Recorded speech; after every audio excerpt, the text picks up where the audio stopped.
I'll give it a second. And the thing to note here is that as we were navigating from the device, or from that summary report to the device, to the suite, to the tests, and then finally to the actual test, now we're at the most granular level, the report actually stays the same as far as the types of data that are represented, but the scope narrows as you drill down. So for instance, we're now at the test level. We can scroll down here, we see logs, and if we remove the filter, we can see that we have logs coming from multiple sources. We have device logs, so these are Logcat from the device itself. We also have logs coming from the test framework. And finally, we have logs coming from the harness, which is the machine that hosts the device. So you get all of that wrapped into a single timeline, and you can filter it here within the console, as well as download the file for local analysis. In addition to that version of looking at the logs, you also have access to the actual full Logcat, raw Logcat dump from the device. And then depending on the framework that you've selected, you can see that we have a number of other types of outputs. So we have some text files, some JSON, XML, and so on. And this depends on the type of framework that you're running. But this allows you to integrate with local tools that you might have that are built around analyzing these standard file formats. We're also capturing performance data. So right now you can see that we have CPU, memory, and thread counts. We're taking a sample every couple seconds. And this is specific to your application. So the CPU usage you see here is actually for your app, not an overall system metric. And then we can see the screenshots. And now we're scoped to the specific device that we're looking at. This is HTC One M8, whereas before we were looking at the screenshots across every device that we ran on. So let's take a look at a report that has a failure. Actually, this is a good one, the one that we just ran. So if you noticed, it's completed its execution now. So if we hop in here, we can see now that we have a failure up here at the top, and we no longer get our nice congratulations message. So now we see a unique problems bubble. And this interface surfaces failures as we find them, and it groups them by uniqueness. So for instance, if your application fails with the same exact message 100 times over out of 1,000 tests, we'll actually pull that out and tell you there were 100 unique failures here. And the idea is that if you fix it in that one spot, you likely fix it in all of the other spots. So you don't have to go through potentially hundreds of logs to figure out what went wrong. And from here, you can jump straight down to the most granular level, the test, where the actual failure occurred.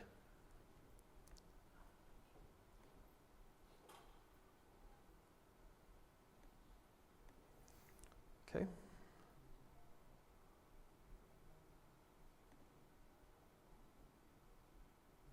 Cool.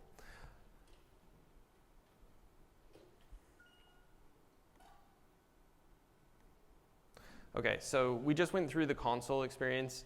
Hopefully it's fairly straightforward how it works, how you would use it. We tried to streamline it as much as possible so that the actual experience isn't painful in any way. But in addition to using the console and going through that process, we also have integrations for popular tools. So everything that you saw is done through our public API. At launch, we have a Jenkins plugin, so you can hook continuous integration into AWS Device Farm and kick off tests. And I'll give a demo here in just a second of what that interface looks like. What's that? Not today, but we do have a CLI and SDKs, so integration with most any tool is straightforward. And in addition, we are definitely looking and listening to customers about which tools. Since that's the Android. Sure, yeah, definitely, I hear you there.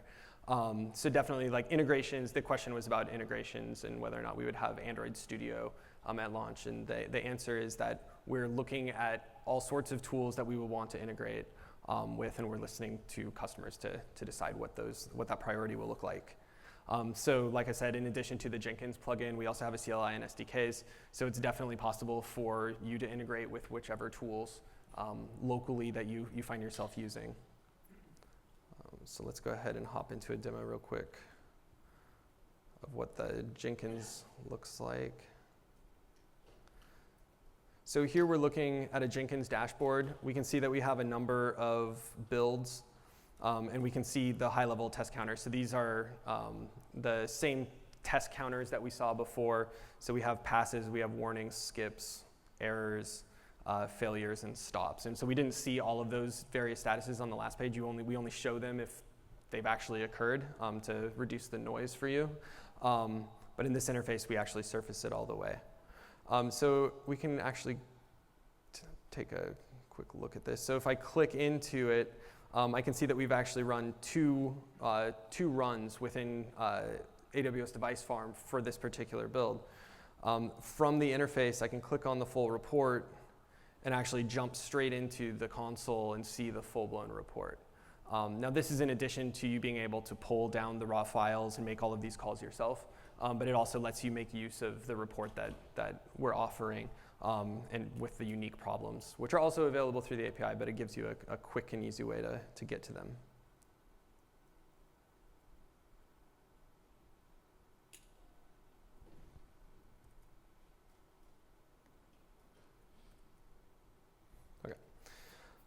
So one thing that we can do is actually schedule a run real quick.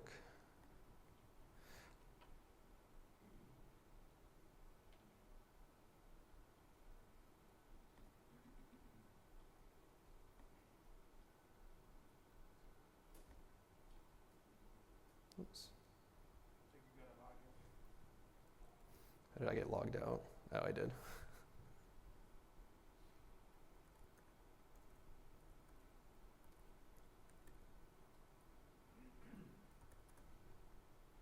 Okay.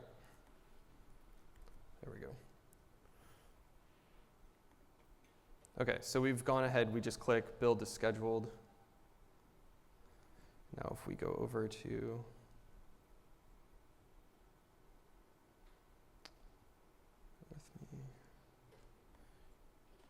okay, and now we can go over and we can look at that project and see that a run has appeared in the console as well. And when those results come in, they'll be available in the console. They'll also be available to you within Jenkins itself.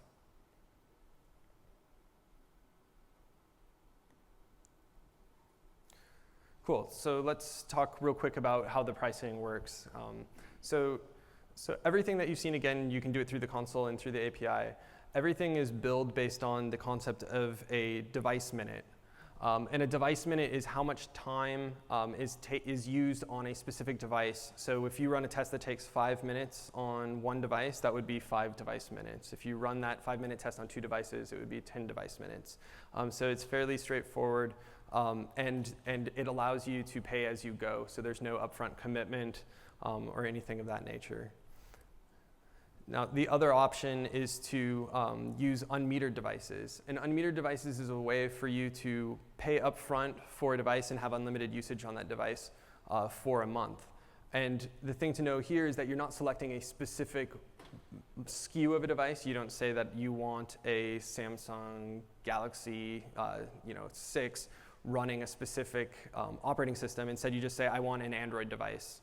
And then from run to run, you can schedule on whichever Android device you want, and that slot moves as you run, or as you execute tests.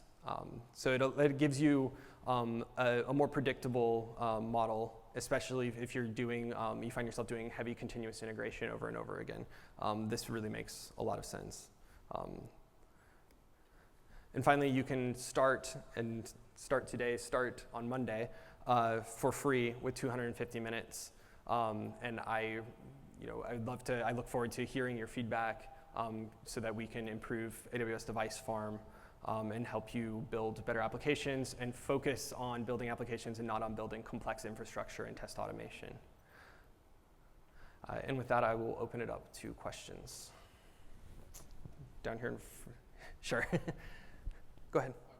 I've asked a question. Okay. That's very, very polite of you. Go ahead. I have a couple questions. One is, do the devices in question have any access outside, or what kind of container are they running in? If your mobile app has API callouts or uses Cognito or something like that, or the camera, what are the limitations of the device you're running on? Sure, great question. So the question is about what is the container for the application, both on a software and a hardware level, so sensors, but also backend infrastructure for the application. So the devices all have an internet connection and can talk out to the real world. So if you're making use of a backend, which you likely are, the application can talk all at once and broadcast out. The devices are all over, it's all done over Wi-Fi. Now, as far as hardware goes, the devices are, you can use the cameras, you can use the sensors. The devices are mounted in such a way that every video and pictures will be obscured, but you can't exercise the functionality. So although you're not taking a picture of anything very interesting, you are taking a picture and making it through. So we finally get to see an Amazon's data center. Well, a very fuzzy black. Yeah. No, the devices are mounted inside of containers. Yeah. No, it doesn't. Unfortunately, it doesn't allow you to take a tour. So. Sure. Are you planning to put support for Apple devices? Sure. Good question. So the question is, do we plan to support Apple? And so what we've heard is that with Android has the largest proliferation of devices, the heaviest amount of fragmentation, and that's where the pain is. And so we focus there first. But we're listening to customers, we're talking to customers, we hear the feedback, and we're looking at platforms that we can expand into. And the system is built in such a way that it is not an Android-specific system. So we definitely intend to expand to support other platforms. Go ahead. Do the push notifications work on these devices? So push notifications, so the devices do not have a cellular connection. So anything that requires an actual cell or phone connection is not going to work. Anything that can be done via Wi-Fi will work. So speaking of the Wi-Fi connection, that will actually go to a website that you call, and is there a way of mocking that so it's less of an integration test and more, I mean, would you be able to actually test what's happening in the device so that you can kind of mock out the actual call for whatever API you're calling? Sure, so let me make sure that I understand the question. It's what? I think the answer is that's a proper process of testing. Yeah, so if the question is about how, it's almost a best practice type of question, right? Like how do you have a back-end test infrastructure? How do you talk out from the test infrastructure in the cloud that we're providing to a test infrastructure on your side? This is something I'd love to chat with you a little bit more. It's something that we've encountered in the past. I know that we've talked to customers that have solved this in a number of ways. Usually they're the ones solving it. But again, I'd be interested in talking to you and learn a little bit more about like what exactly you're looking at and if there's any way that we could potentially help. Go ahead. How many data centers do you have these devices deployed in? I would assume it's only one right at the moment. So we're Amazon Data Center. Yeah, so we're launching in a single region, but we plan to expand to more regions in the future. US West. Yeah, but it's available globally. So just to make sure that that's clear. The 250 free minutes, is that monthly, like the free tier, or just 250 minutes long? It's 250 minutes, and once you've used them, then they're gone. Go ahead. Does it support for things like moving GPS, not just a static location, but changing over time, or maybe lack of certainty of precision? Sure. So the question is around GPS and not just setting the initial location, but also controlling the location over time. So as you saw, we set the location up front. A number of the frameworks allow you to do your own location testing within them. So Calabash, for instance, has some built-in steps for setting location. So it's definitely something that you can do today using some of the frameworks that we support. And whether I think it would be interesting to explore ways that we might, better facilitate this. Like right now, we set the location up front. If there are ways that we could do more than that, it's certainly something that we'd be interested in looking at. Back there in the corner. How many of these devices do you have? How many? Thousands of people doing tests at the same time. Right. So we definitely in AWS fashion, we definitely plan for scale up front, right? So the specific device that your test is going to run on will vary from run to run. And we're constantly monitoring overall utilization and wait times to ensure that tests run fast.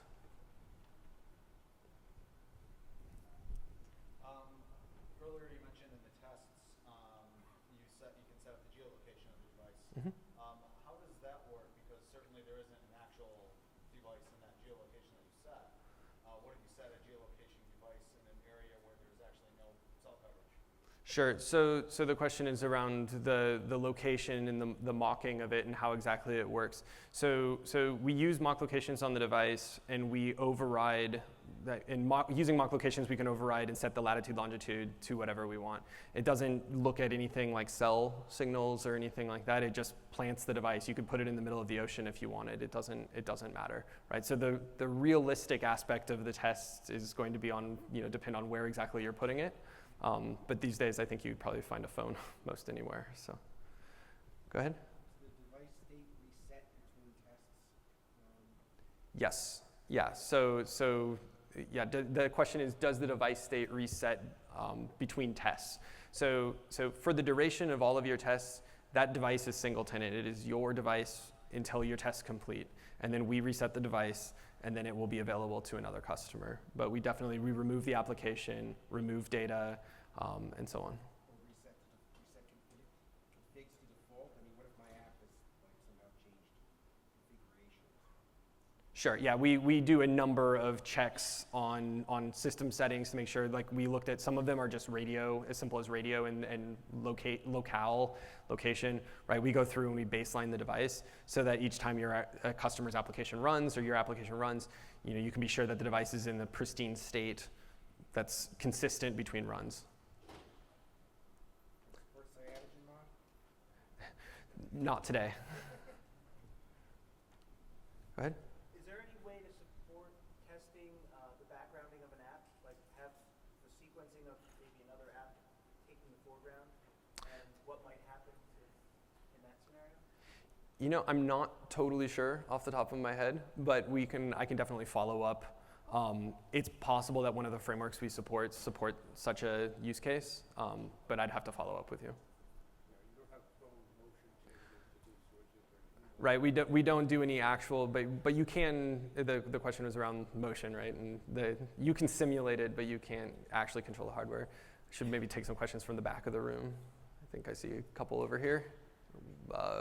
Guy on the right and then you on the left, if that's okay. The setting of the time zone, can you set the time zone or the time on the device? I believe so, but let me check and make sure. It comes down to if you can do it through your application through standard permissions that your app can request, then yeah, you can do it. And then we'll take care of, to this gentleman's point, we'll take care of resetting the device afterwards. Can we test until they get started up and shut down the device as well, or are we limited to it running? You're limited to it running today. Yeah. The question was around basically restarting a device in the middle, and it will not work. But it's definitely, I would be interested in actually learning more about that use case, right? Because it's something that we could look at. Do you have different Android loads on the same device, or if I get a Galaxy S6 from Verizon, it'll always be latest and greatest Android? So we maintain the fleet, and we look at actual user data out in the wild. And so if there are people using S6 on the old OS and there are people using the OS 6 on the new, using the OS on the new, or using that device with the new version, then you'll actually see both in the fleet, right, available for your testing. So it's not like the device is always necessarily the latest and greatest. We likely will have the latest and greatest in most cases. As soon as possible to the launch of the device or the operating system, but we also maintain a tail, right? So you can test on older OSs. Have you set up any relationship with the vendors or the carriers so that you get the release first, or are you dependent on the carrier and whatever mechanism they have to push these releases out? Sure, I can't comment on specific partnerships right now. But if you're more interested in talking to me afterwards, we can. Was there a question back there? So today you can test native and hybrid applications. We do not have support for just straight up web in the browser testing, but we're always looking at ways that we can utilize, now that we have a cloud of devices and we have it instrumented for automation, how else can we utilize these devices and for what other applications can we use them for? So it's definitely something that we'll continue to look at and listen to customers. I think I see somebody back over here. Way to simulate network conditions, spotty service, or bad Wi-Fi?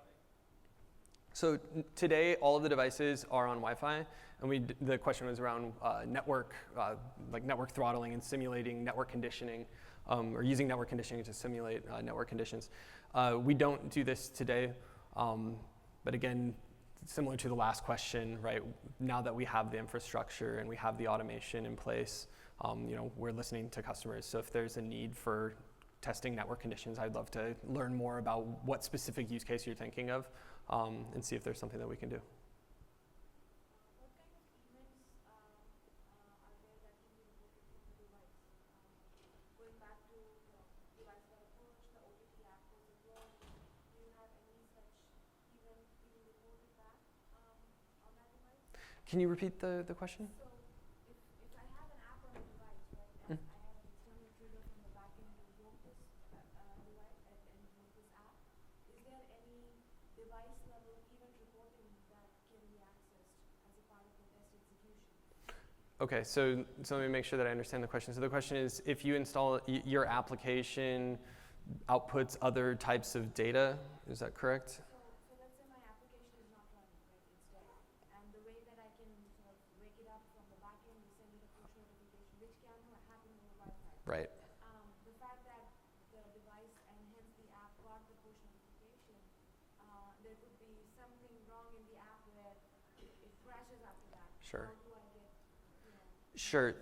So the question is around, if the application reaches a state like it crashes, for instance, and you normally send a push notification to bring it back up or something of that nature, how would you even know, or how would you access the state of the application, since we don't support push notifications today? I would need to check on the frameworks that we support and see if there's a way, but most of the frameworks, Calabash in particular, has a client-server model, so you should be able to monitor the application and assert whether or not it's alive or dead, and use that. But it would require writing scripts to actually do that. Sure.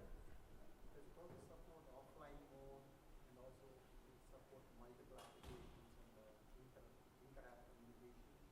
Okay, so the first part of the question was around offline mode, right? So yes, you can set the radio states today, so you can make it have no communication to the outside world, if that's what your question. What's that? In between the tests, can we do that? So before your tests run, you can do it, and then if you're using if the framework supports it, then you can actually disable the radios on the fly as well, right? So yeah, it's if there's a way to set the radio through your test, then you can do it. And then the second part of the question, remind me. Multiple applications. Yeah. So you can test. We consider it an application under test today, and you saw that was the first application that we uploaded.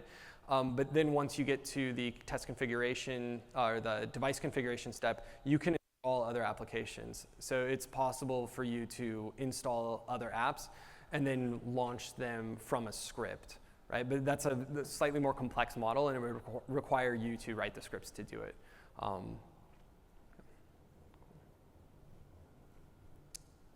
there any plans to add remote access to these devices so that you can actually interact with the device? So the question is remote access to the device. So today everything is built around the concept of automation, or the offering today is that's what the service does. But like I mentioned before, now that we have the cloud of devices, right, and we have this infrastructure, there are lots of possibilities that we can do, and we're definitely looking at all of that to decide where to go next.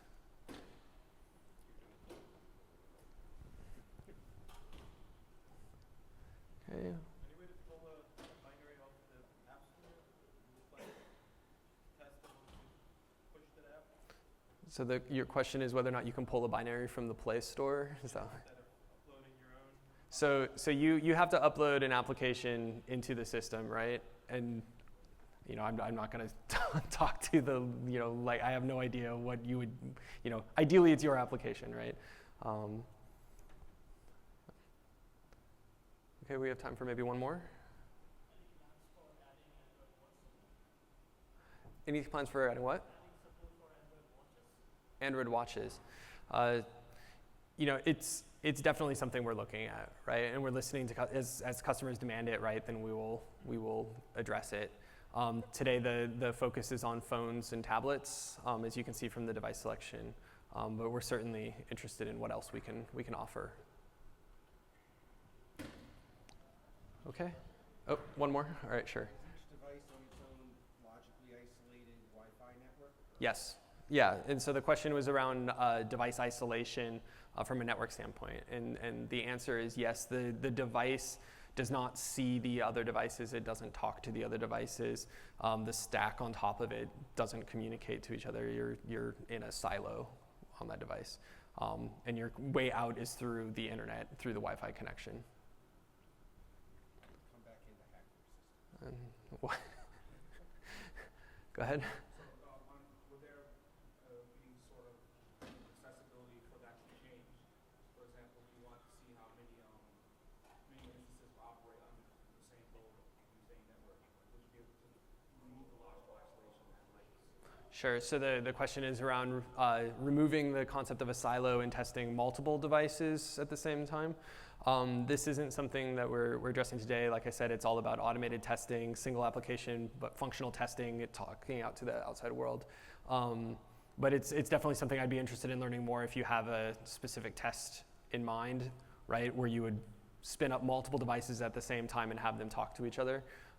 It's certainly something I'd be interested in learning more about, what you would like to do. Okay. Thank you, everybody, for coming by. Thanks.